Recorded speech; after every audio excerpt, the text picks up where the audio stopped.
Hi friends, welcome to my YouTube channel. నేనైతే ఈరోజు టమాటా చట్నీ చేసుకుంటున్నాను.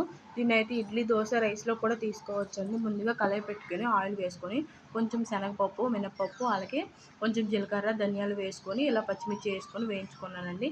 పచ్చిమిర్చి వేగిన తర్వాత అందులోనే ఆనియన్స్ కూడా ఒక 2 పెద్ద సైజు ఆనియన్స్ అయితే వేసుకొని ఇలా వేగిన తర్వాత ఇందులోనే కొంచెం చింతపండు, అలాగే 2 టమాటాలు అయితే కట్ చేసుకొని వేసుకున్నానండి. ఇందులోనే కొంచెం పసుపు, సాల్ట్ కూడా వేసుకొని సిమ్లో పెట్టుకొని బాగా వేయించుకోవాలండి. ఇదిగోండి, ఇదైతే ఇలా మంచిగా కలుపుకొని వేయించుకోవాలి.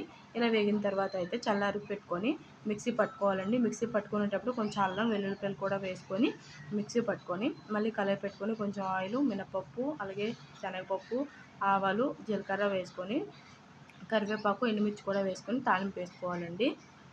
ఇలా తాలింపు వేగిన తర్వాత మిక్సీ పట్టి పెట్టుకొని పచ్చడిని అయితే ఇందులో వేసుకొని బాగా కలుపుకోవాలి. ఒక 2 నిమిషాలు ఉడికించుకొని స్టవ్